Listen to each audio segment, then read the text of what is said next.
الله أكبر الله أكبر الله أكبر الله أكبر।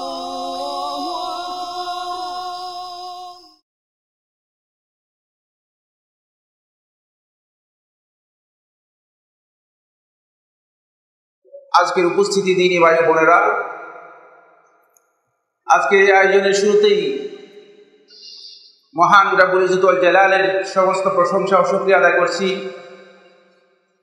যিনি আমাদেরকে এই ধরনের একটি সুন্দর ইলমি বাগানের মধ্যে দ্বীনের জ্ঞান অর্জন করার জন্য এখানে একত্রিত হওয়ার সুযোগ দিয়েছেন। এই জন্য শুরুতে আল্লাহ রাব্বুল আলামিনের অসংখ্য গুরুত্ব ও শুকরগুজার হচ্ছি, আলহামদুলিল্লাহ।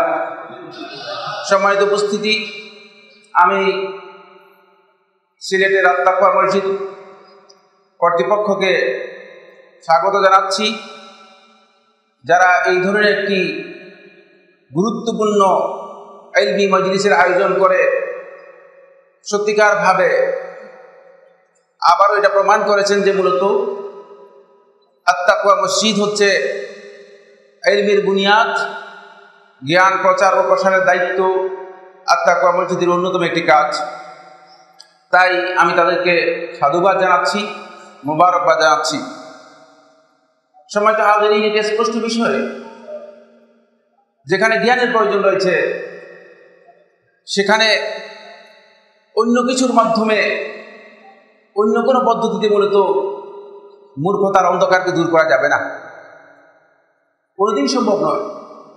তাই জ্ঞানের মাধ্যমে আমরা যতদিন পর্যন্ত আলোকদীপ্ত না হব, যতদিন পর্যন্ত আমরা জ্ঞানের মাধ্যমে আলোকিত না হব, ততদিন পর্যন্ত মূলত মূর্খতা বুঝবে না, অন্ধকার যাবে না। কারণ জ্ঞানই হচ্ছে একমাত্র আলো, যে আলোর মাধ্যমে মানুষের মানসিক চিন্তা চেতনার অন্ধকার দূর হয়ে থাকে। তাই আসলে অত্যন্ত গুরুত্বপূর্ণ একটি বিষয় নিয়ে আজকের আলোচনায় আমি আপনাদের সাথে শেয়ার করব। সে আলোচ্য বিষয়টি হচ্ছে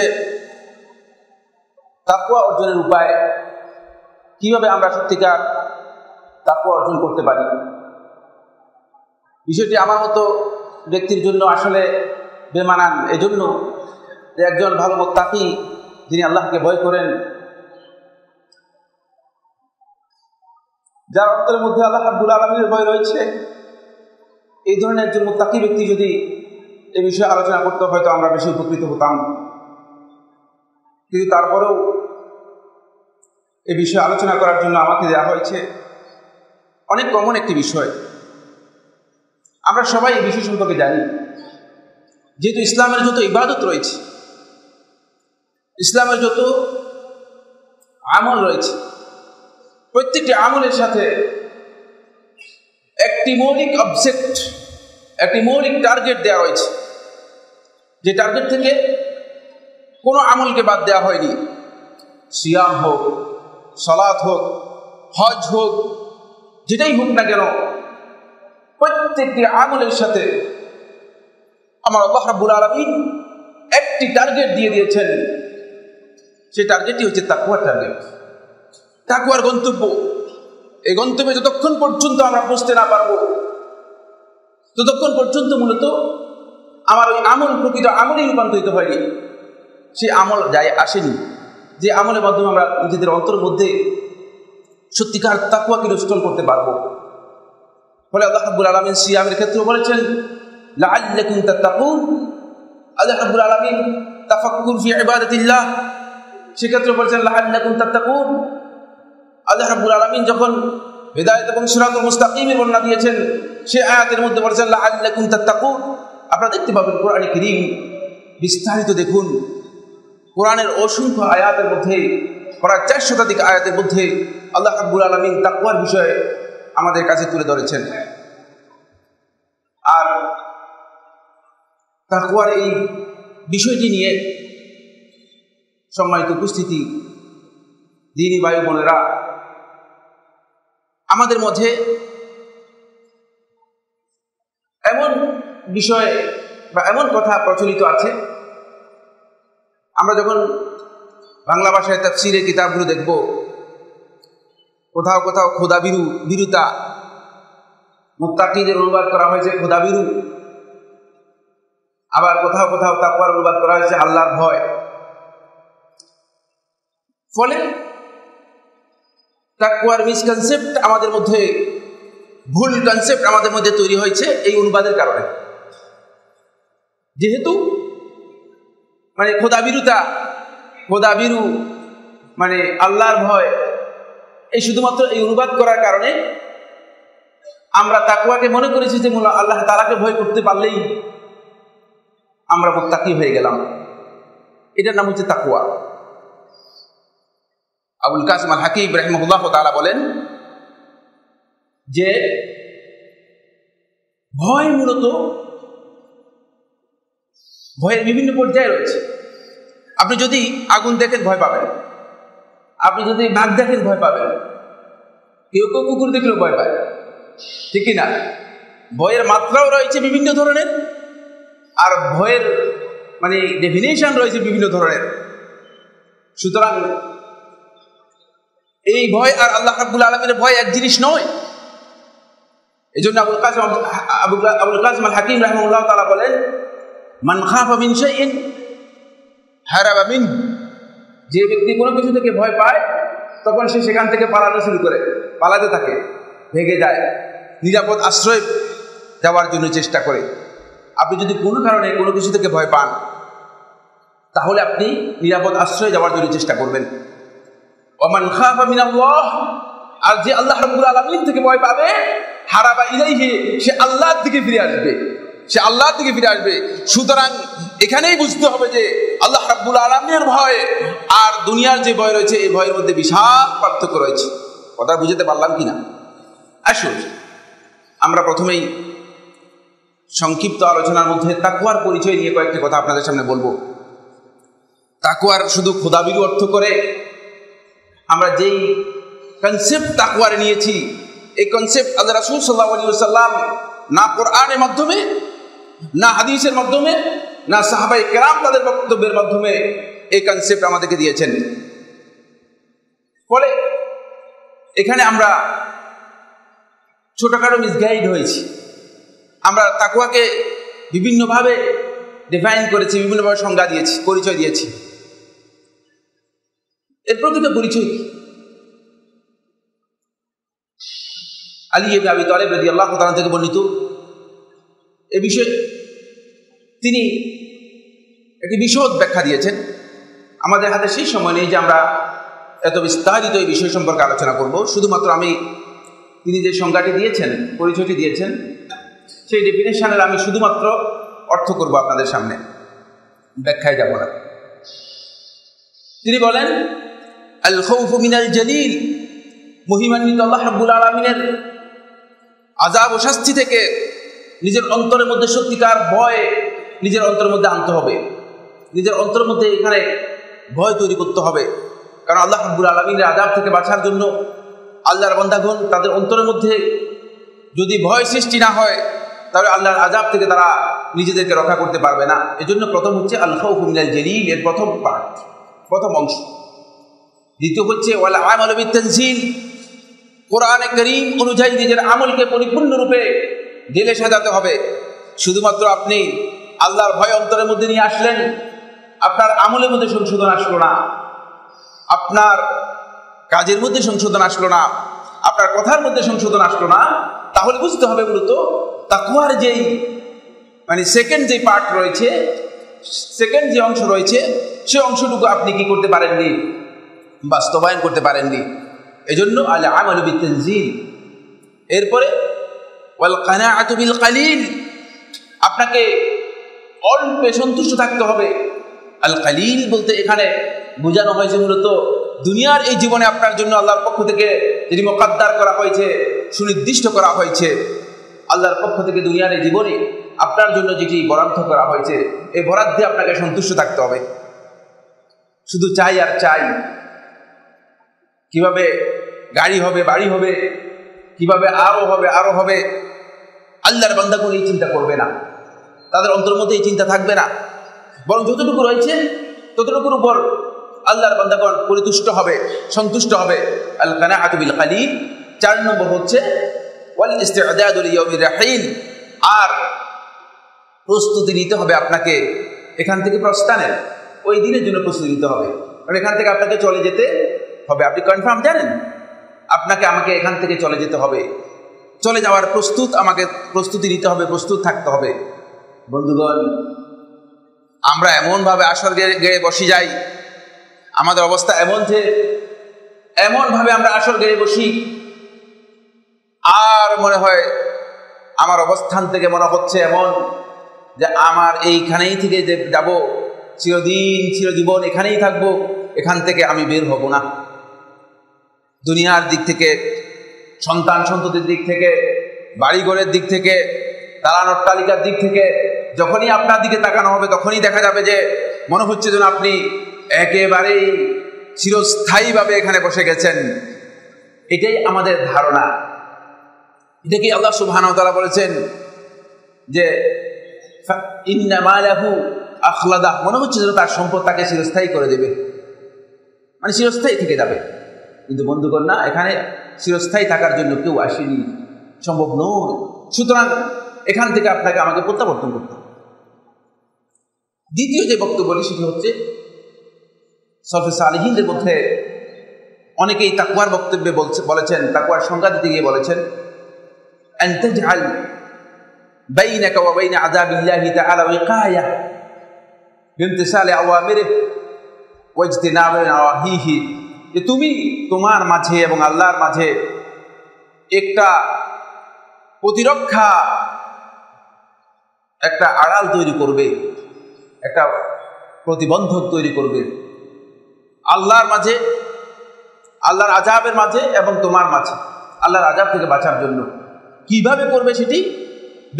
বিইমতিসালি আওয়ামিরিহি, আল্লাহ রাব্বুল আলামিনের নির্দেশসমূহ পালন করার মাধ্যমে। এটি হচ্ছে তাকওয়ার প্রথম রূপন। আল্লাহ রাব্বুল আলামিনের নির্দেশ পালন করেননি, এমনি আপনার মানে তাকওয়া এসে যাবে, এটা কোনোদিন হবে না। বিইমতিসালি আওয়ামিরিহি, আল্লাহ রাব্বুল আলামিনের নির্দেশসমূহ পালনের মাধ্যমে, ওয়াজতিনাবি নাওয়াহিহি, আল্লাহ রাব্বুল আলামিনের নিষেধসমূহ বর্জন করার মাধ্যমে, নিষেধসমূহ থেকে বিরত থাকার মাধ্যমে। এটি হচ্ছে তাকওয়ার দ্বিতীয় স্টেপ, দ্বিতীয় স্তর, দ্বিতীয় রক্ষণ। আমার বন্ধুগণ, এই জন্য তাকওয়া হচ্ছে মূলত আল্লাহর বিধানগুলো পালন এবং আল্লাহ রাব্বুল আলামিনের যেই নিষেধগুলো রয়েছে সেগুলো থেকে নিজেকে বিরত রাখার নাম। এটা হচ্ছে প্রকৃত তাকওয়া। এটা হচ্ছে বুজুর্গির সর্বোচ্চ স্টেজ, এটা হচ্ছে তাকওয়ার সর্বোচ্চ স্টেজ, যার মাধ্যমে আপনি সত্যিকার আল্লাহ রাব্বুল আলামিনের তাকওয়া অর্জন করতে পারবেন। আপনি শুধুমাত্র এই চিন্তা করলে চলবে না, যখন কাউকে বলা হয় ভাই আল্লাহকে ভয় করুন, বলে আমি আল্লাহকে ভয় করি, আমি অনেক ভয় করি। কোনো ইবাদত, কোনো আমলের কোনো খোঁজখবর নেই, সালাতের খোঁজখবর নেই, সিয়ামের খোঁজখবর নেই, নফল ইবাদতের কোনো খোঁজখবর নেই, আর তিনি মনে করেন যে হ্যাঁ আমি আল্লাহকে অনেক বেশি ভয় করি। তার এই দাবিটুকু শুধুমাত্র আল্লাহকে ভয় করার দাবি, কিন্তু তার অন্তরের মধ্যে সত্যিকার আল্লাহ রাব্বুল আলামিনের ভয় আসেনি, আল্লাহ রাব্বুল আলামিনের তাকওয়া তার অন্তরের মধ্যে ইনস্টল হয়নি। আমরা অনেক দিনই বন্ধুদেরকে যখন বলি যে আপনি পর্দার বিধান মেনটেন করুন, পর্দার বিধান আল্লাহ রাব্বুল আলামিন আপনার উপর ফরজ করেছেন, দেখা যায় তিনি বলেন যে না আমার পর্দা ঠিক আছে, আমার অন্তর ঠিক আছে। অনেক বন্ধুদেরকে বলি যে ভাই ইসলাম যে বিষয়কে হারাম করেছে সে হারাম থেকে নিজেকে পরহেজ করুন, বেঁচে থাকার চেষ্টা করুন। বলে না আমার অন্তর ঠিক আছে ইনশাআল্লাহ, আল্লাহ তাআলা তো অন্তরের দিকে দেখবেন। এটি হাদিস করে সন্দেহ নেই। ইন্নাল্লাহা লা ইয়ানজুরু ইলা সুওয়ারিকুম ওয়ালা ইলা আজসাদিকুম ওয়ালাকিন ইয়ানজুরু ইলা কুলুবিকুম ওয়া আমালিকুম। আল্লাহ রাব্বুল আলামিন তোমাদের দেহের দিকে, পোশাকের দিকে, কাপড় চোপড়ের দিকে আল্লাহ রাব্বুল আলামিন দেখবেন না, তোমাদের অন্তরের দিকে দেখবেন, তোমাদের আমলের দিকে দেখবেন। এটা হাদিস করে সন্দেহ নেই। কিন্তু এর অর্থ এটা বুঝেন না আপনি যে আপনার অন্তরের পরিশুদ্ধি এসে গিয়েছে অথচ আপনার বাহ্যিক জাহেরের কোনো পরিবর্তন হয় নাই। তাহলে বুঝতে হবে যে মূলত ভিতরে পরিবর্তন হলে উপরেও কি হবে, পরিবর্তন আসার কথা ছিল। উপরে পরিবর্তন না আসারই অর্থই হচ্ছে ভিতর পরিবর্তন হয়নি, ভিতর পরিবর্তন হয়নি, কারণ দুইটা একসাথে জড়িত, দুইটি একসাথে জড়িত। বন্ধুগণ, তাকওয়ার সংজ্ঞার উপর আরেকটি পয়েন্ট আলোচনা করব, সেটি হচ্ছে সালাফদের মধ্যে একদল তাকওয়াকে এভাবে পরিচয় করে দিয়েছেন, আল ফিরারু ইলাল্লাহ মিন মাহারিমিল্লাহ ওয়াল মাআসি, আল্লাহ রাব্বুল আলামিনের দিকে ধাবিত হওয়া, দৌড়ানো, আল্লাহর দিকে দৌড়ানো, আল্লাহর দিকে আপনাকে আসতেই হবে। কারণ আপনি দুনিয়ার যেদিকেই দৌড়ান না কেন, যেদিকেই আপনি মুখ ফিরান না কেন, ফাসাম্মা ওয়াজহুল্লাহ, সেদিকেই গিয়ে আল্লাহ রাব্বুল আলামিনের ধরার সামনে পড়ে যাবেন। আল্লাহ রাব্বুল আলামিন থেকে আপনাকে নিজেকে বাঁচানোর কোনো পথ আপনার কাছে নেই, কোনো ব্যবস্থা আপনার কাছে নেই। সুতরাং আপনি যেদিকেই দৌড়াবেন না কেন, যেদিকেই মুখ ফিরান না কেন, যেদিকেই যাওয়ার চেষ্টা করেন না কেন, পৃথিবীর উত্তর, পৃথিবীর দক্ষিণ, পৃথিবীর পশ্চিম, পৃথিবীর পূর্বে, যে প্রান্তে আপনি যাওয়ার চেষ্টা করেন না কেন, সেখানে আপনি আল্লাহ রাব্বুল আলামিনের সামনে মুখোমুখি হয়ে যাবেন। কারণ আল্লাহ সুবহানাহু ওয়া তাআলা থেকে বাঁচার উপায় নেই। এই জন্য আল্লাহ রাব্বুল আলামিন আমাদেরকে নির্দেশ দিয়েছেন, ফাফিরু ইলাল্লাহ, তোমরা যদি দৌড়াতে চাও তাহলে আল্লাহর দিকে দৌড়াও। আল্লাহর দিকে যদি দৌড়াতে পারো তাহলেই তোমরা সত্যিকার গন্তব্যে পৌঁছতে পারবে, তোমাদের গন্তব্যের দিকে তোমরা যেতে পারবে। এই জন্য আল ফিরারু ইলাল্লাহ, আল্লাহর দিকে তোমাদেরকে দৌড়াতে হবে, মিন মাহারিমিল্লাহ, আল্লাহ তাআলার হারাম কাজগুলো থেকে, ওয়াল মাআসি, এবং অবাধ্য থেকে, যেগুলোকে আল্লাহ রাব্বুল আলামিন হারাম করেছেন, যে কাজগুলোকে আল্লাহ রাব্বুল আলামিন নিষেধ করেছেন, সেগুলো থেকে আপনাকে আমাকে দৌড়াতে হবে আল্লাহর দিকে, সেগুলো থেকে আমাদেরকে বাঁচতে হবে। আর এটাই হচ্ছে মূলত তাকওয়ার মূল কথা, মূল বিষয়, মূল হাকিকত। বন্ধুগণ, এই কথা বলার পরে আমি সেকেন্ড পয়েন্টে যে বিষয়টি আলোচনা করবো সেটি হচ্ছে তাকওয়ার ক্ষেত্রে অত্যন্ত গুরুত্বপূর্ণ দুটি বিষয় মানুষের সাথে এবং তাকওয়ার সাথে সম্পৃক্ত বিষয় রয়েছে। মানব দেহের দুটি অঙ্গ, দুটি বিষয়, একটি হচ্ছে নফস, আরেকটি হচ্ছে কলব। নফস এবং কলব, এই দুটি বিষয় মানব দেহের তাকওয়ার সাথে এমনভাবে এই দুটি বিষয় সম্পৃক্ত যে যদি আপনি নফসকে সত্যিকার মুতমাইন্নাহ এর পর্যায়ে উত্তীর্ণ করতে না পারেন, তাহলে আপনি তাকওয়ার স্টেজ পর্যন্ত আসতে পারলেন না। নফসের কতগুলো স্টেজ রয়েছে কোরআনে কারীমের মধ্যে। আল্লাহ সুবহানাহু ওয়া তাআলা এই স্টেজগুলো কোরআনে কারীমের মধ্যে বিস্তারিত আলোচনা করেছেন। অনেকগুলো স্টেজ নফসের রয়েছে। কেউ কেউ এটাকে মুনহাসির করেছেন তিনের মধ্যে, সীমাবদ্ধ করেছেন এটাকে তিনের মধ্যে, যে তিনটি স্টেজ রয়েছে: নফসুল লাওয়ামা, নফসুল আম্মারা আর নফসুল মুতমাইন্নাহ। আর আমরা যদি দেখি তাহলে দেখবো যে কোরআনে কারীমের অন্য আয়াতের মধ্যে আল্লাহ সুবহানাহু ওয়া তাআলা নফসের আরো প্রকার করেছেন: আন-নফসুল মুসাউওয়ালা, আন-নফসুল মুআসসিসা। ওই নফস, যে নফস মানুষের মধ্যে ওয়াসওয়াসা সৃষ্টি করে থাকে, অথবা ওই নফস, যে নফস মানুষদেরকে খারাপ কাজের জন্য, একেবারে খারাপ কাজের মধ্যে লিপ্ত করে দেয়, আল-মুসাউওয়ালা। আচ্ছা, আসুন এই সম্পর্কে আমার আলোচনার মধ্যে আমি অনেক ডিটেলস যাবো না, এই জন্য যেহেতু এটা আমার আলোচ্য বিষয় নয়, আলোচ্য বিষয় যাওয়ার জন্য শুধুমাত্র আমি যতটুকু দরকার ততটুকু এখান থেকে নেব। কিন্তু সত্যিকার আল্লাহর বান্দা, ইমানদারগণ, তাদের অন্তরের মধ্যে যদি তাকওয়াকে ইনস্টল করতে হয়, তাহলে তাদের অন্তর হতে হবে মূলত নফসুল মুতমাইন্নাহ হতে হবে। ওয়াল্লাযীনা আমানু তাতমাইন্নু কুলুবুহুম আলা বিযিকরিল্লাহি তাতমাইন্নুল কুলুব। আল্লাহ সুবহানাহু ওয়া তাআলা কোরআন কারীমের মধ্যে ইরশাদ করেন, যারা ঈমানদার সত্যিকার, তাদের অন্তর প্রশান্তি লাভ করে যখনই আল্লাহ রাব্বুল আলামিনের জিকিরের সাথে তারা নিজেদেরকে সম্পৃক্ত করে। আপনি যখন দেখবেন কোরআন কারীমের তেলাওয়াতের মাধ্যমে আপনার অন্তরে প্রশান্তি আসছে, আপনি যখন দেখবেন সালাতের মাধ্যমে আপনার অন্তরে প্রশান্তি আসছে, আপনি যখন দেখবেন সিয়ামের মাধ্যমে আপনার অন্তরের মধ্যে সত্যিকার প্রশান্তি পাচ্ছেন, আপনি অন্তরের প্রশান্তি অনুভব করতে পারছেন, আপনি যখন দেখবেন আপনার পকেট থেকে 100 টাকা যখন আপনি বের করে ফকিরকে দিয়ে দিচ্ছেন, তখন আপনার অন্তরের মধ্যে প্রশান্তি আসছে, তখন আপনি বুঝতে পারবেন সত্যিকার তাকওয়া ইনস্টল হচ্ছে এবং তাকওয়ার মাধ্যমে আপনার আমলের পরিবর্তন হচ্ছে, তখন আপনি বুঝতে পারবেন। কিন্তু যখন ফকিরের জন্য তালাশ করে করে পকেট থেকে 2 টাকার নোট বের করবেন, পুরাতন ছেঁড়া 2 টাকার নোট, 1000 টাকার নোটটা রেখে দিয়ে 2 টাকার নোট বের করবেন, আর মনে হচ্ছে 2 টাকা দেওয়ার সময় মনে হচ্ছে যেন কি যে একটা হারিয়ে যাচ্ছে, তাহলে বুঝতে হবে আমার বন্ধুগণ, আপনার অন্তরের মধ্যে তাকওয়া এখনো ইনস্টল হয়নি। কারণ দুনিয়ার যে মোহ রয়ে গেছে, এই মোহ আপনার অন্তরকে সত্যিকার ভাবে আল্লাহ রাব্বুল আলামিনের তাকওয়ার মাধ্যমে প্রশান্তি দিতে পারেনি। আসুন এরপরে যে পয়েন্টটি আলোচনা করবো সেটি হচ্ছে, আমি বলেছি দুটি বিষয় এর সাথে জড়িত। একটি হচ্ছে নফস। তাই নফসকে আপনার এমনভাবে নফসকে আপনার তৈরি করতে হবে যে কোনোভাবেই নফস যাতে করে আপনাকে সত্যিকার আল্লাহ রাব্বুল আলামিনের আনুগত্যের ক্ষেত্রে, আল্লাহ রাব্বুল আলামিনের বন্দেগীর ক্ষেত্রে, উবুদিয়তের ক্ষেত্রে, আল্লাহ রাব্বুল আলামিনের গোলামের ক্ষেত্রে সত্যিকারভাবে নফস আপনাকে প্রশান্তি দেবে, এই পর্যায়ে নফসকে আপনাকে নিয়ে আসতে হবে, এই পর্যায়ে আনতে হবে। নাহলে তাকওয়ার আমরা শুধুমাত্র দাবি করতে পারবো। কথাকে বুঝতে পেরেছেন?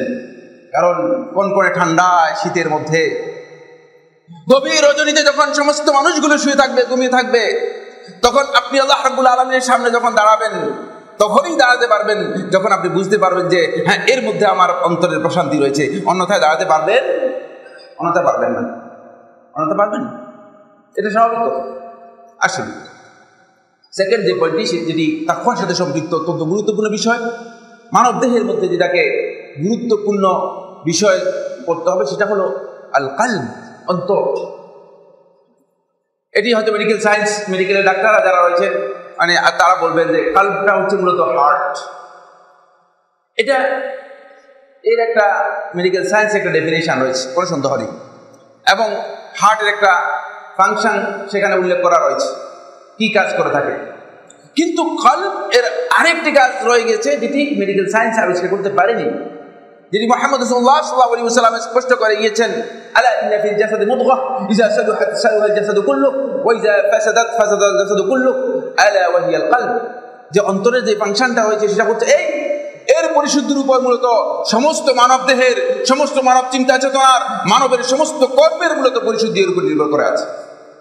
বুঝতে পেরেছেন? এটা কিন্তু মেডিকেল সায়েন্স এই কথা ঘোষণা দেয় নাই। মেডিকেল সায়েন্স এতটুকু পর্যন্ত এখনো পৌঁছে নাই, এতটুকু পর্যন্ত এখনো পৌঁছে নাই। কিন্তু নবী সাল্লাল্লাহু আলাইহি ওয়াসাল্লাম আগেই বলে দিয়েছেন, এটাকে পরিশুদ্ধির উপর নির্ভর করছে মূলত তোমার আমলের পরিশুদ্ধি, এটাকে পরিশুদ্ধির উপর নির্ভর হচ্ছে তোমার অন্তরের প্রকৃত মানে নিয়তের পরিশুদ্ধি, এর পরিশুদ্ধির উপর তোমার নির্ভর করে আছে তোমার চিন্তাধারা এবং আকীদা বিশ্বাসের পরিশুদ্ধি। আমাদের বন্ধুগণ, তাদের আকীদার মধ্যে পরিবর্তন আসতেছে না কেন? অন্তরের মধ্যে যতক্ষণ পর্যন্ত পরিবর্তন না আসবে, অন্তরের পরিশুদ্ধি যতক্ষণ পর্যন্ত না আসবে, ততক্ষণ পর্যন্ত তার আমলের মধ্যে পরিশুদ্ধি আসবে না, তার চিন্তা চেতনার মধ্যে পরিশুদ্ধি আসবে কিনা? আসবে না। এই জন্য আসতেছে। আর এই কলব, এটাকে আল্লাহ সুবহানাহু ওয়া তাআলা কোরআন কারীমের মধ্যে বিভিন্নভাবে আখ্যায়িত করেছেন। এর স্টেজ রয়েছে। আল্লাহ রাব্বুল আলামিন এর কোথাও কোথাও পরিচয় করে দিয়েছেন কলবুন মুনিব, কোথাও কোথাও আল্লাহ সুবহানাহু ওয়া তাআলা বলে দিয়েছেন কলবুন সেলিম। এটি হচ্ছে সুস্থ অন্তর, কলবুন সেলিম। ইল্লা মান আতাল্লাহ বিকলবিন সেলিম। আমরা আল্লাহ সুবহানাহু ওয়া তাআলা ইরশাদ করেন, ওই ব্যক্তি কেবলমাত্র কিয়ামতের দিন আল্লাহ রাব্বুল আলামিনের কাছে নাজাতের পরিপূর্ণ আশা করতে পারবে যে আল্লাহ রাব্বুল আলামিনের কাছে উপস্থিত হলো বিকলবিন সেলিম, একটি সুস্থ অন্তর নিয়ে আল্লাহ রাব্বুল আলামিনের কাছে উপস্থিত হতে পারলো। বুঝতে পেরেছেন? সুতরাং অন্তর যদি সুস্থ না থাকে, এখানে সেলিমের অর্থ দুই দিক থেকে সুস্থ হতে হবে। সেলিম দুই দিক থেকে সুস্থ হতে হবে। কোনোভাবেই কোনো রোগ এর মাধ্যমে রোগাক্রান্ত হয়ে গেলে আপনার অন্তর আপনাকে ভালো কাজের দিকে ধাবিত করবে না, ভালো কাজের দিকে ধাবিত করবে না। এই জন্য আপনার অন্তরের মধ্যে তাকওয়া ভালো লাগবে না, তাকওয়া আপনার অন্তরের মধ্যে আসবে না। খাশিয়াতুল্লাহ, আল্লাহ রাব্বুল আলামিনের খাশিয়া, আল্লাহ রাব্বুল আলামিনের প্রতি বান্দার বিনয়, বিনম্রতা, আল্লাহ রাব্বুল আলামিনের প্রতি বান্দার অনুগত হওয়ার বিষয়টি নির্ভর করে আছে মূলত এই তাকওয়ার উপর। আর সেটি ততক্ষণ পর্যন্ত আসবে না যতক্ষণ পর্যন্ত তার অন্তর সম্পূর্ণরূপে সুস্থ না হবে এবং তার অন্তরকে সে সুস্থ না করবে। এই জন্য অন্তরকে সুস্থ করার জন্য, নফসকে সুস্থ করার জন্য, আমাদেরকে নফসে মুতমাইন্না করার জন্য আমাদেরকে চেষ্টা করতে হবে। আর এটি সম্ভব শুধুমাত্র তাকওয়ার মাধ্যমেই। এই দুটাকে তাকওয়ার মাধ্যমে আপনাকে সুস্থ করতে হবে। এই জন্য আবু হুরায়রা রাদিয়াল্লাহু আনহু বর্ণিত হাদিস, আল্লাহ নবী সাল্লাল্লাহু আলাইহি ওয়াসাল্লাম ইরশাদ করেন, আলা, তোমরা জেনে রাখো, আত-তাকওয়া হাহুনা, ফাআশারা রাসূলুল্লাহ আলাইহি ওয়াসাল্লাম ইলা সাদরিহি। রাসূলুল্লাহ সাল্লাল্লাহু আলাইহি ওয়াসাল্লাম বললেন তাকওয়া হচ্ছে এখানে, তাকওয়া হচ্ছে এখানে।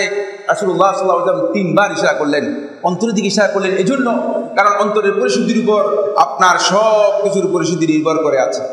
এখানে আপনি হয়তো মনে করতে পারেন, মানে একদল লোক বলতে পারে সাইফুল্লাহ ভাই শুধু অন্তর মানে ঠিক হয়ে গেলেই সব ঠিক হয়ে যাবে। হ্যাঁ, ঠিক হবে, কোনো সন্দেহ নেই, কিন্তু অন্তরের পরিশুদ্ধির উপর প্রত্যেকটি জিনিসের পরিশুদ্ধি নির্ভর করে আছে। যদি আপনার অন্তরের পরিশুদ্ধি না হয় তাহলে কিন্তু আপনার আমলের পরিশুদ্ধি আসবে না। তাই অন্তরের পরিশুদ্ধি গুরুত্বপূর্ণ একটি বিষয়। এটাকে তাকওয়া রাসূলুল্লাহ সাল্লাল্লাহু আলাইহি ওয়াসাল্লাম আমাদেরকে ইঙ্গিত দিয়ে স্পষ্ট করেছেন। এর সাথে আমল একেবারে ওতপ্রোতভাবে জড়িত, আমাকে বিচ্ছিন্ন করে দেখার কোনো সুযোগ নেই। আসুন, আমি বলেছি প্রথমেই, এগুলো থেকে শুধুমাত্র আমি যতটুকু গন্তব্যে পৌঁছার জন্য আমার আলোচ্য বিষয়ে পৌঁছার জন্য দরকার ততটুকু আলোচনা করবো, এর বেশি আলোচনা করবো না। এরপরের পয়েন্টে আমি 3 নম্বর যে পয়েন্টটি নিয়ে আলোচনা করবো সেটি হচ্ছে, আমার বন্ধুগণ, তাকওয়া এমন একটি বিষয়, এই তাকওয়া যদি সত্যিকারভাবে আপনি অর্জন করতে পারেন তাহলে আল্লাহ রাব্বুল আলামিন আপনাকে 3টি গুরুত্বপূর্ণ জিনিস দিবে, যেগুলো আপনার জীবনের জন্য, জীবনকে পরিচালনা করার জন্য, একজন আল্লাহর বান্দা হিসেবে পৃথিবীতে জীবন যাপন করার জন্য আপনার জন্য যথেষ্ট। এই 3টি জিনিস দিবেন। তোর মধ্যে প্রথমে আল্লাহ রাব্বুল আলামিন বলেছেন, আল্লাহ সুবহানাহু ওয়া তাআলা দেবেন যেটি, সেটা হলো এই ইত্তাকুল্লাহ ওয়া ইউআল্লিমুকুমুল্লাহ। তোমরা আল্লাহকে ভয় করো, তাহলে আল্লাহ রাব্বুল আলামিন তোমাদেরকে সত্যিকার আলো জ্ঞান দিয়ে দিবেন, যে জ্ঞানের মাধ্যমে তুমি আল্লাহ রাব্বুল আলামিন সম্পর্কে জানতে পারবে, যে জ্ঞানের মাধ্যমে তুমি সত্যিকার কোনটি হক কোনটি বাতিল সেটা জানতে পারবে। ওয়া ইউআল্লিমুকুমুল্লাহ, ইলম আপনি দেখতে পাবেন সাহাবায়ে কেরামদের মধ্যে শুধু একজন সাহাবীর উদাহরণ আপনাদের সামনে পেশ করতে চাই, আবু হুরায়রা রাদিয়াল্লাহু তাআলা আনহু। তিনি বলতেছিলেন যে ইয়ামানের দাউস গোত্রে আমি ছাগল চড়াতাম। এই ইসলাম গ্রহণ করার পর, নবী সাল্লাল্লাহু আলাইহি ওয়াসাল্লামের হিদায়াত গ্রহণ করার পর তিনি এমন পর্যায়ে উত্তীর্ণ হয়েছেন যে এমন জ্ঞান আল্লাহ রাব্বুল আলামিন তাকে দিয়েছেন যে কিয়ামত পর্যন্ত বিশ্ববাসী তার জ্ঞানের মাধ্যমে সবচেয়ে বেশি উদ্ভাসিত হচ্ছে। ঠিক কিনা? সবচেয়ে বেশি উদ্ভাসিত। আল্লাহ রাসূল সাল্লাল্লাহু আলাইহি ওয়াসাল্লামের সবচেয়ে বেশি হাদিস বর্ণনা করেছেন, সবচেয়ে বেশি হাদিস বর্ণনা। এই জন্য আপনি যখন তাকওয়া অর্জন করবেন তখন আপনার কাছে এটি এসে যাবে। সামারাতুত তাকওয়া, তাকওয়ার ফল হচ্ছে, প্রথম ফল হচ্ছে যেটি, সেটি হলো এই যে আমার আল্লাহ রাব্বুল আলামিন আপনার কাছে ইলম দিয়ে দিবেন। এখানে আপনি প্রাতিষ্ঠানিক জ্ঞান আপনার কি রয়েছে, কোন ইউনিভার্সিটি থেকে পাস করেছেন, ডক্টরেট করেছেন কি করেন নাই, পিএইচডি করেছেন কি করেন নাই, এমফিল করেছেন কি করেন নাই, মাস্টার ডিগ্রি নিয়েছেন কি নেন নাই, এর প্রশ্ন আর নেই, আসবে না। ওই আবু হুরায়রার মতো আর এর প্রশ্ন আসবে না। কথাকে বুঝতে পেরেছেন? দেখবেন ইমাম আবু হানিফা রাহমাতুল্লাহর কথা ধরেন, তিনি কুফাতে বাজারের মধ্যে পুরাতন কাপড় বিক্রি করতেন।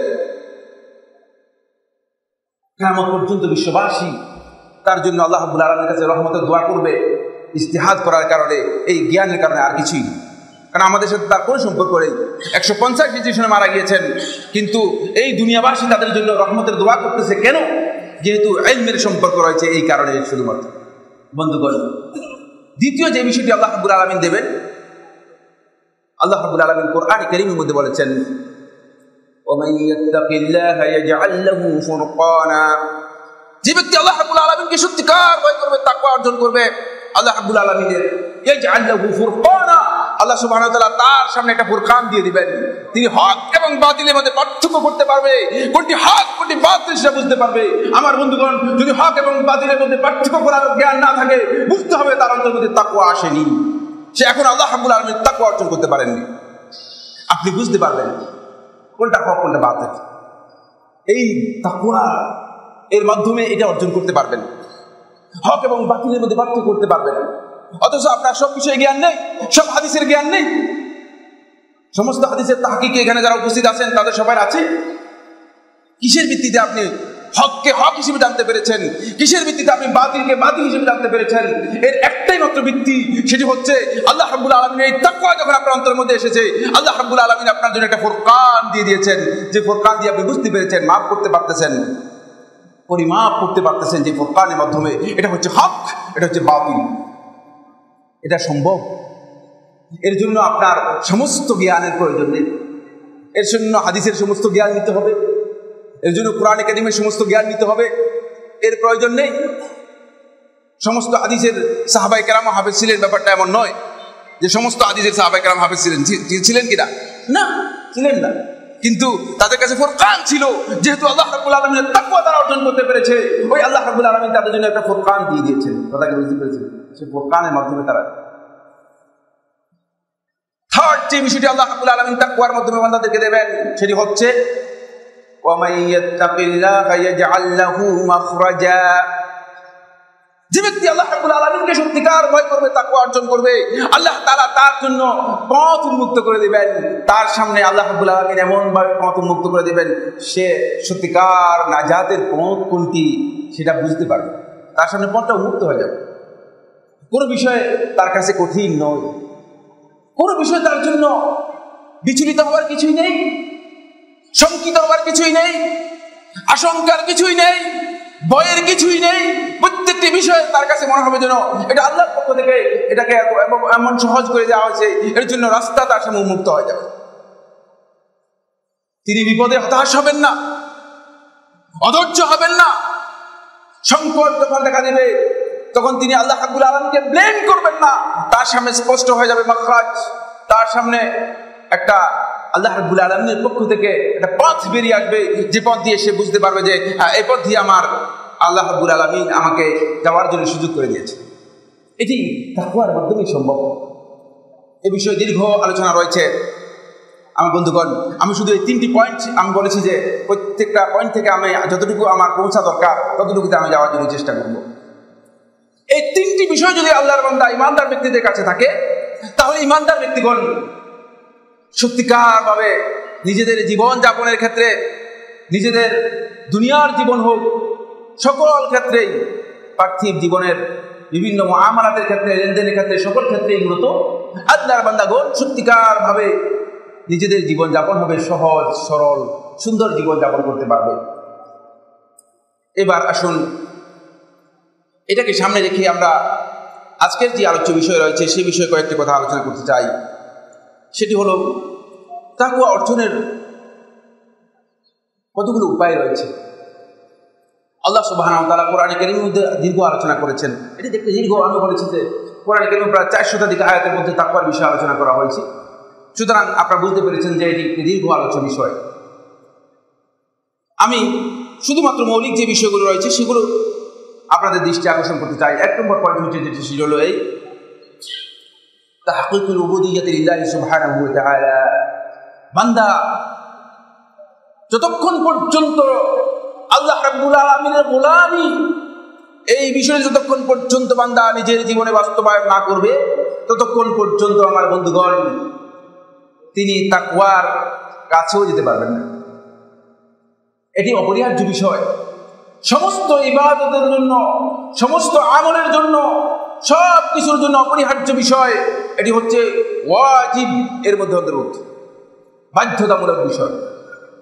তাই তাওহীদ যদি ঠিক না থাকে, আপনি যতই ইবাদত করেন না কেন, আল্লাহ রাব্বুল আলামিনের মারিফত যদি ঠিক না থাকে, আল্লাহ রাব্বুল আলামিনের পরিচয় যদি আপনার কাছে স্পষ্ট না থাকে, তাহলে আপনি যেই ইবাদত করেন না কেন, এই ইবাদত আপনার একটা কণ্ঠশ্রমের মতো হবে, মানে অতিরিক্ত কষ্ট ছাড়া আর কিছুই হবে না। এর মাধ্যমে আমার বন্ধুগণ আপনি সত্যিকার আল্লাহ রাব্বুল আলামিনের তাকওয়া আপনার অন্তরের মধ্যে অর্জন করতে পারবেন না। এই জন্য তাওহীদ এবং ঈমানের বিষয়টি আপনাকে প্রথমে কনফার্ম হতে হবে যে আমি আল্লাহর বান্দা। জীবনের প্রত্যেকটি পর্যায়ে আমাকে আপনাকে এই ডিসিশন নিয়ে, সিদ্ধান্ত নিয়ে প্রথমে আল্লাহর বান্দার এই বিষয়টি ঠিক করতে হবে। শেখুল ইসলাম ইবনে তাইমিয়া রাহমাতুল্লাহ আলাইহি বলেন, তিনি বলেন উবুদিয়তের বিষয়ে যখন বান্দা সত্যিকার ভাবে আল্লাহ রাব্বুল আলামিনের এই উবুদিয়তকে নিজের জীবনে বাস্তবায়ন করবে, যে আমি আল্লাহর গোলাম, আল্লাহর বান্দা, যখন এটাকে বাস্তবায়ন করবে, তখন বান্দার জন্য বাকি যত কাজ রয়েছে সেগুলো বান্দার কাছে একেবারেই সহজ হয়ে যাবে, একেবারেই নরমাল হয়ে যাবে। বান্দা প্রত্যেকটা কাজ তখন তার কাছে এটি কোনো কিছুই না, সহজ হয়ে যাবে। কঠিন হয়ে আছে আমাদের কাছে আল্লাহ রাব্বুল আলামিনের ইবাদতগুলো, আল্লাহ রাব্বুল আলামিনের হারাম কাজ থেকে নিজেকে বিরত রাখা, এগুলো থেকে দূরে থাকা আমাদের কাছে কঠিন হয়ে যাচ্ছে। এই জন্য যেহেতু আমরা আল্লাহ রাব্বুল আলামিনের উবুদিয়তের বিষয়টি সত্যিকার কনফার্ম করতে পারিনি, নিজের মধ্যে বাস্তবায়ন করতে পারিনি, যে আমি যে আল্লাহর গোলাম, আমি তো একজনের গোলাম, আমার তো একজন মুনিব রয়েছে, যে মুনিবের কাছে আমার প্রত্যেকটি জিনিস, প্রত্যেকটি কথা, প্রত্যেকটি কাজ, এমনকি প্রত্যেকটি আমার জীবনের নড়াচড়া যা আছে সব কিছু, প্রত্যেকটি মুভমেন্ট আমার জীবনের ওই মুনিবের কাছে কি করতে হবে, আমাকে তুলে ধরতে হবে। ওই মুনিব সব কিছুকে নিয়ন্ত্রণ করতেছেন, দেখছেন। সুতরাং এই চিন্তা যদি আমার মধ্যে থাকে আমার বন্ধুগণ, তাহলে সত্যিকার আমি আল্লাহ তাআলার গোলামি নিজের মধ্যে বাস্তবায়ন করতে পারব। এরপরে যে বিষয়টি সেটা হলো এই কাসাবুল ইলমিন নাফি', আমাদেরকে আল ইলমুন নাফি', সেই জ্ঞান অর্জন করতে হবে যে জ্ঞান আমার জন্য উপকারী, যে জ্ঞানের মাধ্যমে আমার আমলের পরিবর্তন হয়, যে জ্ঞানের মাধ্যমে আমার আকীদার পরিবর্তন হয়, যে জ্ঞানের মাধ্যমে আমার চিন্তাধারার পরিবর্তন হয়, যে জ্ঞানের মাধ্যমে আমার দাওয়াতের পরিবর্তন হয়, ওই জ্ঞানগুলোকে আমাকে অর্জন করতে হবে। আল ইলমুন নাফি', এটা হতে হবে নাফি'। এই জন্য রাসূলুল্লাহ সাল্লাল্লাহু আলাইহি ওয়াসাল্লাম যখন আল্লাহ রাব্বুল আলামিনের কাছে ইলম চেয়েছেন, আপনারা জানেন ইলমান নাফিআন বলেছেন যে আমাকে ওই ইলম দান করুন। ওই ইলম চাই আল্লাহর কাছে যে ইলমটা আমার জন্য নাফি, উপকারী ইলম। এমন কোন ইলম দেবেন না যে ইলম মূলত আমার জন্য উপকারী নয়, থাকতে পারে। আমার বন্ধুগণ, আমি এর জন্য উদাহরণ দেই, আমাদের এক শাইখ উদাহরণ দিয়েছেন, সেখান থেকে উদাহরণ দেই। বিশাল সমুদ্রের মধ্যে পানির কোনো অভাব আছে কিনা? সমুদ্রের মধ্যে আছে কিনা? কিন্তু যদি আপনার কাছে মিষ্টি পানি সেখানে না থাকে, তাহলে আপনি পিপাসা নিবারণ করতে পারবেন কিনা সমুদ্রের মধ্যে? সেখানে বিশাল সমুদ্রের মধ্যে পানি আর পানি যেখানে রয়েছে, কিন্তু যদি আপনার পানের যোগ্য পানি না থাকে, যেটা আপনি পান করতে পারেন, এই ধরনের পানি যদি না থাকে, তাহলে আপনি সেখানে পিপাসায় মৃত্যু হয়ে যাবে, কিন্তু আপনার পিপাসা মিটবে না। বিশাল জ্ঞানের অধিকারী হওয়ার পরেও যদি হেদায়েতের আলো এর মধ্যে না থাকে, এই ইলমের মধ্যে যদি হেদায়েত না থাকে, আমার বন্ধুগণ যতই চেষ্টা করা হোক না কেন, এই ইলমের মাধ্যমে সে ব্যক্তি নাজাত লাভ করতে পারবে না। আখিরাতে তার কোনো কল্যাণের মাধ্যমে হবে না, কোনো কল্যাণ হবে না, এর মধ্যে কোনো কল্যাণ হবে। এই জন্যই মূলত ইলমুন নাফি'এর বিষয়টি রয়েছে। ইবনে রাজব হাম্বলী রাহমাতুল্লাহ আলাইহি লাতাইফুল মাআরিফের মধ্যে উল্লেখ করেন, তিনি বলেন যে ইলমুন নাফি' যদি কোনো ব্যক্তির মধ্যে না থাকে, তাহলে 3-4টি বড় ধরনের সমস্যার মধ্যে সে নিমজ্জিত হবে, যেগুলো থেকে আল্লাহ রাসূল সাল্লাল্লাহু আলাইহি ওয়াসাল্লাম আল্লাহ রাব্বুল আলামিনের কাছে আশ্রয় প্রার্থনা করেছেন। বুঝতে পেরেছেন কিনা? এটি দীর্ঘ আলোচ্য বিষয়। শুধুমাত্র একটি বিষয় আমি বলে দিচ্ছি, সেটি হচ্ছে তখন তার অন্তর, মানে যেটি আল্লাহ রাসূল সাল্লাল্লাহু আলাইহি ওয়াসাল্লাম বলেছেন, আল্লাহুম্মা ইন্নী নাউযু বিকা মিন কলবিন লা ইয়াখশা। হে আল্লাহ, আমি সেই অন্তর থেকে আপনার কাছে পানা চাই, যে অন্তর তোমার কাছে কোনোভাবেই বিরত হয় না, বিনম্র হয় না, অনুগত হয় না। তখন আপনার অন্তর এমন হয়ে যাবে, আল্লাহ তার কাছে অনুগত হবে না। যদি আপনার নাফি না হয়, আপনার অন্তর অনুগত হবে না। ফলে আপনি দেখতে পাবেন যত দঈফ, যত জাল হাদিস আছে, সবগুলো আপনার কাছে সহিহ হয়ে যাবে। কথা কি বুঝতে পেরেছেন কিনা? তখন আপনি লোকদেরকে বলবেন যে হ্যাঁ, শবে বরাত সম্পর্কে রাসূলুল্লাহ সাল্লাল্লাহু আলাইহি ওয়াসাল্লামের হাদিস রয়েছে। আমার বন্ধুগণ, সতর্ক হয়ে যান। যে সমস্ত আহলে ইলম এই কথা বলেছেন, আমি স্পষ্ট করে দিতে চাই আপনাদেরকে, আল্লাহ নবী সাল্লাল্লাহু আলাইহি ওয়াসাল্লামের উপর মিথ্যা আরোপ হবে যদি কেউ বলে থাকেন একটি হাদিস শবে বরাত সম্পর্কে রয়েছে। রাসূলুল্লাহ সাল্লাল্লাহু আলাইহি ওয়াসাল্লাম কোনো হাদিসের মধ্যে শবে বরাত সম্পর্কে কিছুই বলেন নাই। কোনো হাদিস নেই, কোনো হাদিস নেই। সেগুলো প্রত্যেকটি হাদিস যদি বলে লাইলাতুন নিসফি মিন শাবান সম্পর্কে রাসূল সাল্লাল্লাহু আলাইহি ওয়াসাল্লাম হাদিস রয়েছে, শবে বরাত সম্পর্কে কোনো হাদিস নেই। মিথ্যা আরোপ করবেন না আল্লাহ রাসূল সাল্লাল্লাহু আলাইহি ওয়াসাল্লামের উপর, খবরদার, সতর্ক হয়ে যান। এটা এই জন্যই, যেহেতু আপনার অন্তরের মধ্যে ওই ইলম আসে নাই, ইলমুন নাফি আসে নাই, আল্লাহ রাব্বুল আলামিন তাকওয়া ইনস্টল হচ্ছে না। কথাটা বুঝতে পারলাম কিনা? এই জন্য আপনি যে ইলম অর্জন করেছেন, এই ইলম শুধুমাত্র কিতাব মুখস্থ করার ইলম, শুধুমাত্র হাদিস মুখস্থ করার ইলম, শুধুমাত্র হাদিস পড়ার ইলম। আমার বন্ধুগণ, এই হাদিস পড়ার ইলম দিয়ে আপনি শুধুমাত্র বই মুখস্থ করতে পারবেন, কিন্তু নিজের অন্তরকে পরিবর্তন করতে পারবেন না, নিজের অন্তরের মধ্যে তাকওয়া ইনস্টল করতে পারবেন না। আর যদি ইলমুন নাফি হয়, সেটা যদি উপকারী ইলম হয়, সামান্য হলেও এর মাধ্যমে আপনার আমলের পরিবর্তন হতে পারে, এর মাধ্যমে আপনার আকীদার পরিবর্তন হতে পারে, এর মাধ্যমে আপনার চিন্তাধারার পরিবর্তন হতে পারে। এটা খেয়াল রাখতে হবে আমাদের, খেয়াল রাখতে। আসুন 3 নম্বর যে পয়েন্টটি, সেটি হলো এই আল আমালুস সালেহ। বন্ধুগণ, ইলম অর্জন করে অনেক বড় আলেম হওয়া সহজ, কিন্তু ওই ইলমকে নিজের জীবনে বাস্তবায়ন করা, ওই ইলম অনুযায়ী নিজের আমলকে পরিবর্তন করা, এটি কিন্তু সহজ বিষয় না, এটা একটু কঠিন বিষয়। এজন্য হাদিয়াতুল ইলম, ইলমের দাবি হচ্ছে আল আমালুস সালিহ। আপনার আমলকে আপনি সত্যিকার নেক আমলে পরিণত করতে পারবেন যদি আপনার ইলমটা আপনার জন্য উপকারী হয়, আপনার আমলটাও নেক আমল হবে। আমল করলেন আর সেই আমল যদি সালেহ না হয় থাকে, এই আমলের মূল্য হবে কিনা আল্লাহ রাব্বুল আলামিনের কাছে? না। কোরআনের মধ্যে আল্লাহ তাআলা বলে দিয়েছেন, কুল হাল নুনাব্বিউকুম বিল আখসারিনা আমালা। আপনি বলে দিন হে নবী সাল্লাল্লাহু আলাইহি ওয়াসাল্লাম, হাল নুনাব্বিউকুম, তোমাদেরকে জানাবো, বিল আখসারিনা আমালা, ওই সমস্ত ব্যক্তিদের সম্পর্কে যারা আমল করেছে, আমল করে ক্ষতিগ্রস্ত হয়ে গেছে, তাদের সম্পর্কে কি আপনাকে জানাবো? আপনি জানেন, তাদেরকে বলেন। আপনি আমল করার পরে আপনার ক্ষতিগ্রস্ত হওয়ার সম্ভাবনা রয়ে গেছে, যতক্ষণ পর্যন্ত আপনার ইলম নাফে না হবে আর আমলটা আমলে সালেহ না হবে। আমলে সালেহ হওয়ার জন্য গুরুত্বপূর্ণ দুটি শর্ত, একটি হচ্ছে আল ইখলাসু লিল্লাহি সুবহানাহু ওয়া তাআলা, আমলটি আপনার একমাত্র খালেস ভাবে কার জন্য হতে হবে? আল্লাহর জন্য হতে হবে। আমলটা কার জন্য হবে? আল্লাহর জন্য হতে হবে, এটা হলো প্রথম শর্ত। দ্বিতীয় শর্ত হচ্ছে মুজাররাতু মুতাবাআতিন নবী সাল্লাল্লাহু আলাইহি ওয়াসাল্লাম, একমাত্র নবী সাল্লাল্লাহু আলাইহি ওয়াসাল্লামের অনুসরণ হতে হবে আমলের মধ্যে। আমার অনুসরণ কিছু করলেন, আরেকজনের অনুসরণ কিছু করলেন, মসজিদের মুয়াজ্জিনের অনুসরণ করলেন, মসজিদের ইমামের অনুসরণ করলেন, যাকে পান তারই অনুসরণ করেন, এই আমল চলবে কিনা? না, এটি নেক আমল হবে না বন্ধুগণ। আপনার এখানে অনুসরণ করার জন্য মডেল দেয়া আছে, ফরম্যাট দেয়া আছে, কোন ফরম্যাটে আপনি এই ইবাদতকে গ্রহণ করবেন এর ফরম্যাট দেয়া আছে। কিভাবে আপনি আপনার ইবাদত করবেন, এটি ততক্ষণ পর্যন্ত আমলে সালেহ হবে না যতক্ষণ পর্যন্ত মুহাম্মদ রাসূলুল্লাহ সাল্লাল্লাহু আলাইহি ওয়াসাল্লামের দেখানো যে তরিকা রয়েছে সেই তরিকা অনুযায়ী আপনি এটাকে কি করবেন না, সাজাবেন না।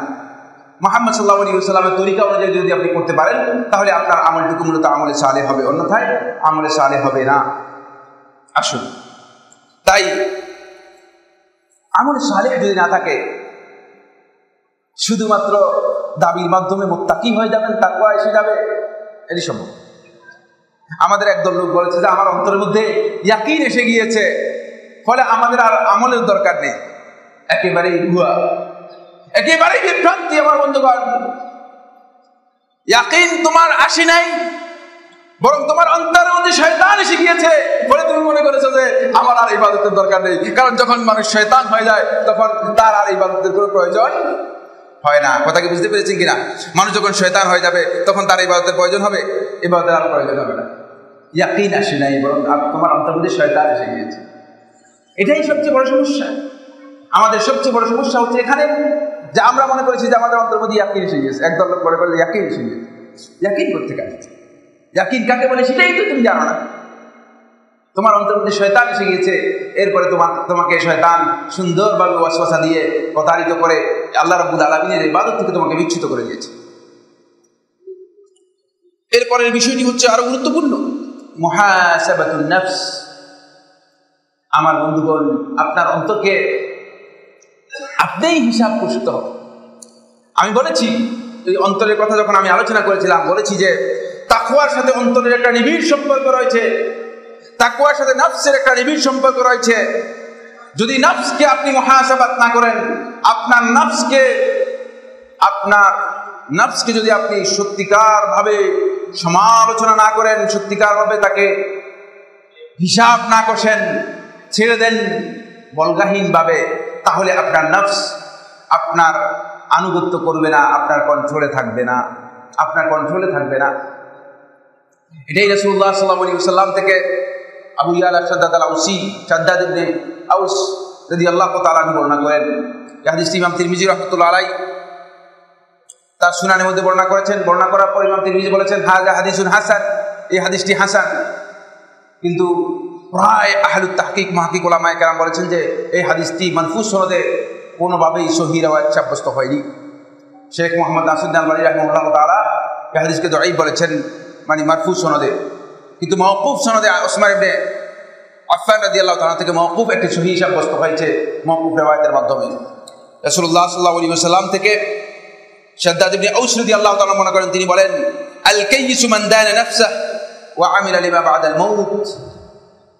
প্রকৃত বুদ্ধিমান ব্যক্তি হচ্ছে ওই ব্যক্তি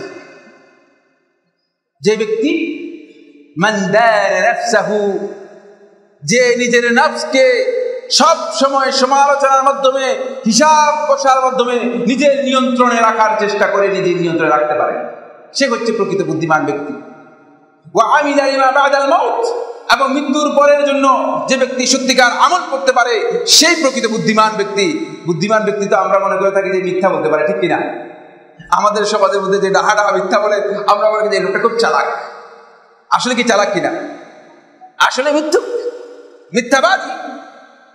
আর যখন কোনো ব্যক্তি আপনাকে আমাকে সরল সোজা মানুষ যখন দেখে, তাকে যখন প্রতারিত করে, আমরা বলি যে লোকটা খুব স্মার্ট। আরে বাবা, এই স্মার্ট আর চালাকের যে সংজ্ঞা আপনি আবিষ্কার করেছেন, ইসলাম এটাকে সবচেয়ে দীক্ষিত সংজ্ঞায় দিয়ে দিয়েছে। এটি তো ধোঁকাবাজ, প্রতারক। ইসলাম যেটাকে হারাম করেছে সেটাকে আমরা মনে করছি এটা মনে হয় স্মার্টনেস আমাদের মধ্যে, এটাকে আমরা মনে করি এটা আমাদের মধ্যে স্মার্টনেস এসেছে। আজ সহজ সরল সাদা মাঠা মানুষ যখন দেখবেন, লোকটা কিচ্ছু বুঝে না, বোকা সুদা, বোকা সুখা, বোকা মানুষ। আরে বাবা, যাকে বোকা বলেছেন, যাকে আপনি বোকা মনে করতেছেন, তাকে আল্লাহ নবী সাল্লাল্লাহু আলাইহি ওয়াসাল্লাম সহিহ বুখারী হাদিসের মধ্যে বলেছেন যে যত দুর্বল ব্যক্তি তোমাদের মধ্যে রয়েছে, সহজ সোজা সরল ব্যক্তি রয়েছে, এরাই কিন্তু জান্নাতের ব্যক্তি। জান্নাতি ব্যক্তিদের যখন রাসূলুল্লাহ সাল্লাল্লাহু আলাইহি ওয়াসাল্লাম আলা উখবিরুকুম বিআহলিল জান্নাহ, তোমাদেরকে জান্নাতের অধিবাসীদের পরিচয় করে দেব না, তোমাদেরকে জান্নাতের অধিবাসীদের পরিচয় করে দেব না, সেখানে গিয়ে আমার নবী সাল্লাল্লাহু আলাইহি ওয়াসাল্লাম তাদেরকে জান্নাতের পরিচয় করে দিচ্ছেন। বুঝতে পেরেছেন কিনা? বুঝতে পারিনি আমরা চালাক আর স্মার্ট এর পরিচয় নিয়েছি প্রতারণার মাধ্যমে, মিথ্যার মাধ্যমে। আমার নবী সাল্লাল্লাহু আলাইহি ওয়াসাল্লাম এই হাদিসটি যদি সহিহ ধরা না হয়, তাহলে আমি বলেছি ওসমান ইবনে আফফান রাদিয়াল্লাহু আনহু মওকুফ সহিহ সনদে সাব্যস্ত হয়েছে, সাহাবী বক্তব্য। কথা বুঝতে পেরেছেন কিনা? যদি হাদিসকে হাসান মনে করা হয়, তাকে ইমাম তিরমিজি রাহমাতুল্লাহ হাসান বলেছেন। এবং এই হাদিসের ব্যাখ্যার মধ্যে ইমাম তিরমিজি রাহমাতুল্লাহ নিজে বর্ণনা করেন, তিনি বলেন খায়রাত তিরমিজি, মানে ইমাম তিরমিজি রাহমাতুল্লাহ, আবু ঈসা ইমাম তিরমিজি রাহমাতুল্লাহর মানে উপনাম। তিনি বলেন, আবু ঈসা ইমাম তিরমিজি রাহমাতুল্লাহ বলেন, মান দানা নাফসাহ, এর অর্থ হচ্ছে মান হাসাবা নাফসাহু ক্বাবলা আন ইউহাসাবা ইয়াউমাল কিয়ামাহ, কিয়ামতের দিন আল্লাহ রাব্বুল আলামিনের কাছে হিসাব দেওয়ার আগে যে ব্যক্তি নিজের নফসকে হিসাব করবে সেই প্রকৃত বুদ্ধিমান ব্যক্তি, যে নিজের বিবেক বুদ্ধিকে কাজে লাগিয়ে সত্যিকার হেদায়েতের উপর প্রতিষ্ঠিত হতে পেরেছে। বুঝতে পেরেছেন কিনা? এই জন্য মান দানা নাফসাহু, নিজের নফসকে যে ব্যক্তি সত্যিকার হিসাব করতে পারে। আমরা নফসের মুহাসাবা করি না, নফসকে হিসাব করি না। অথচ আল্লাহ রাব্বুল আলামিন তাকওয়ার সাথে এই বিষয়টি নির্দেশ দিয়েছেন, ইয়া আইয়ুহাল্লাযীনা আমানু তাকুল্লাহ, হে ঈমানদারগণ তোমরা আল্লাহ রাব্বুল আলামিনকে ভয় করো, আল্লাহ রাব্বুল আলামিন তাকওয়া অর্জন করো। এরপরে বলেছেন ওয়াল তানদুর নাফসুম মা কদ্দামাত লিগাদ, আগামী কালের জন্য প্রত্যেক নফস যেন জেনে নেয়, দেখে নেয়, ভালো করে যেন দেখে নেয়। ওয়াল তানজুর নাফসুম মা কদ্দামাত লিগাদ, সে আগামীকালের জন্য কি পেশ করেছে, আগামীকালের জন্য কি সঞ্চয় করেছে, আল্লাহ রাব্বুল আলামিনের কাছে কি পাঠিয়েছে, সেটার জন্য সে ভালো করে বুঝে নেয়। এখানে মূলত সমস্ত আহলে তাফসীর মুফাসসিরিন কেরাম বলেছেন যে নফসের মুহাসাবার বিষয়টি সত্যিকার তাকওয়া অর্জন করার জন্য অত্যন্ত অপরিহার্য একটি বিষয়। যদি নফসকে আপনি সত্যিকারভাবে সমালোচনা না করেন, সত্যিকারভাবে নফসের হিসাব না কষেন, তাহলে কিন্তু আপনি কি করতে পারবেন না, আপনি নিজের নফসের মধ্যে আল্লাহ রাব্বুল আলামিনের ভয়, তাকওয়া আনতে পারবেন না। তাকওয়া আসবে, নফসের মধ্যে তাকওয়া আসবে। নফসের হিসাব করতে হবে।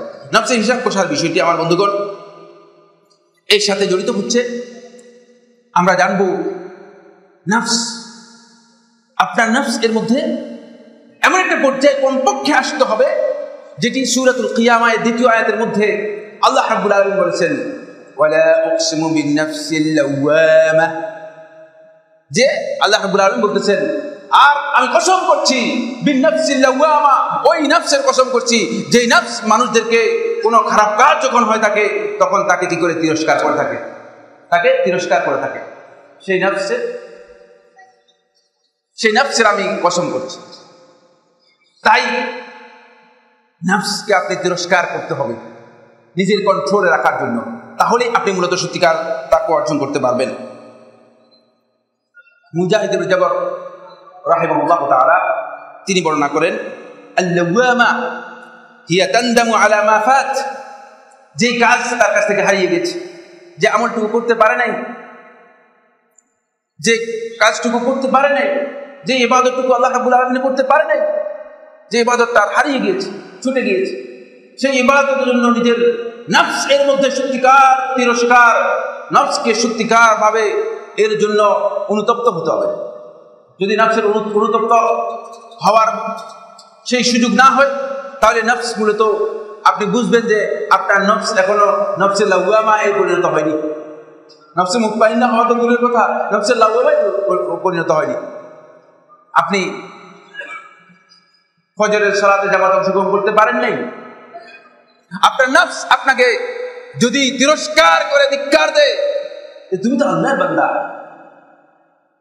তুমি কেন এই কাজটি করতে পারো না?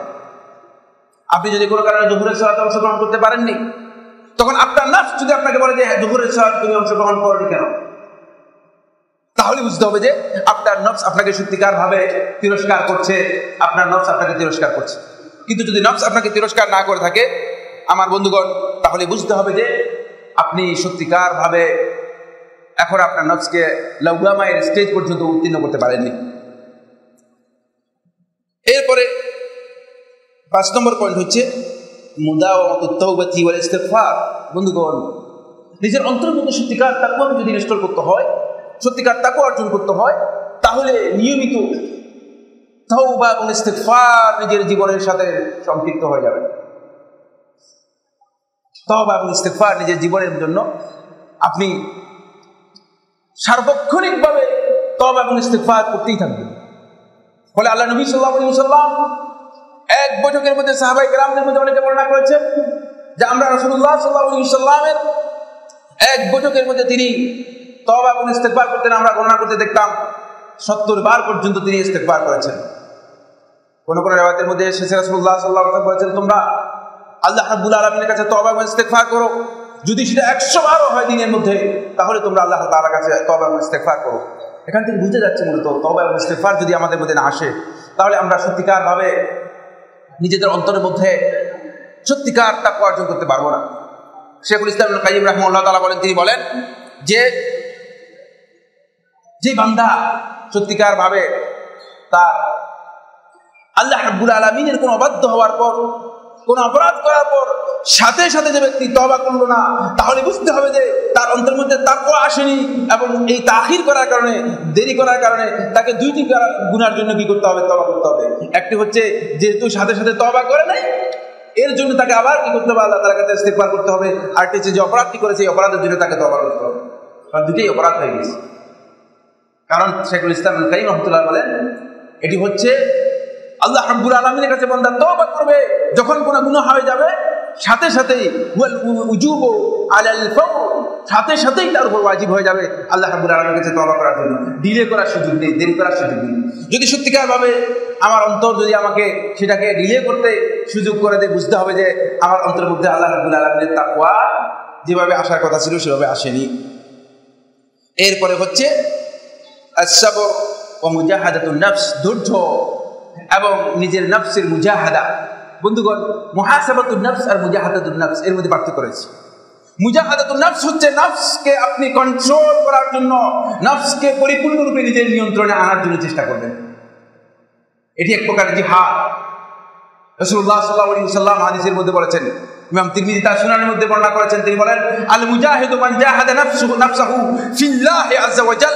প্রকৃত মুজাহিদ হচ্ছে ওই ব্যক্তি, যে ব্যক্তি নিজের নফসের সাথে মুজাহাদা করলো আল্লাহ রাব্বুল আলামিনের জন্য, আল্লাহ রাব্বুল আলামিনের উদ্দেশ্যে, সে হচ্ছে প্রকৃত মুজাহিদ। আমরা তো মুজাহিদ মানে নিজেরা মুজাহিদ লোকদের মধ্যে মানে অন্যায়ভাবে মানুষদেরকে হত্যা করে, মানুষের উপর বোমা হামলা করে, গাড়ির মধ্যে আগুন জ্বালিয়ে দিয়ে ইত্যাদি করে তারপর নিজেরা মনে করছে নিজেদেরকে মুজাহিদ। না, খবর নেই, জিহাদ নিজেরা বুঝেন নাই। প্রকৃত মুজাহিদ ওই ব্যক্তিকে রাসূলুল্লাহ সাল্লাল্লাহু আলাইহি ওয়াসাল্লাম বলেছেন, এটি সুনান তিরমিজির সহিহ হাদিস, শেখ নাসিরউদ্দিন আলবানী রাহমাতুল্লাহ আলাইহি সহিহ বলেছেন। এবং শুধু শেখ নাসিরউদ্দিন আলবানী রাহমাতুল্লাহ সহিহ বলেছেন তা নয়, মুতাকাদ্দিমিনদের মধ্যে 4 জন আলেম এই হাদিসকে সহিহ বলেছেন।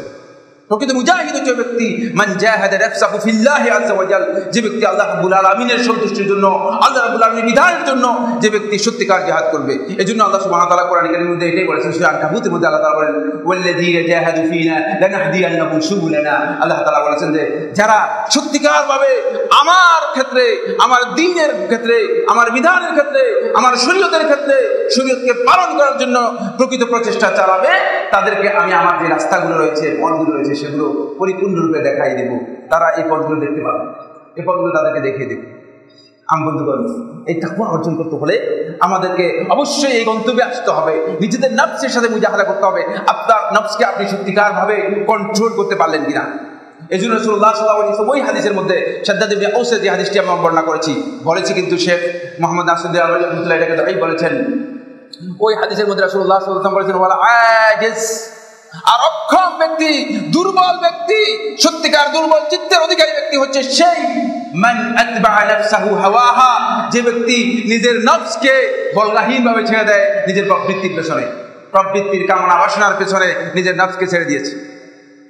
আমরা তো অনেকেই এভাবেই ছেড়ে দিই নিজের নফসকে। আমরা সেভাবে কন্ট্রোল না করে, নিয়ন্ত্রণ না করে, নফসের উপর আমরা যেভাবে খবরদারি করার কথা ছিল, যেভাবে নফসকে সমালোচনা করে নিজের নিয়ন্ত্রণে রাখার কথা ছিল, সেভাবে আমরা না করে আমরা নফসকে নিজের প্রবৃত্তির কামনা বাসনার পেছনে ছেড়ে দিই।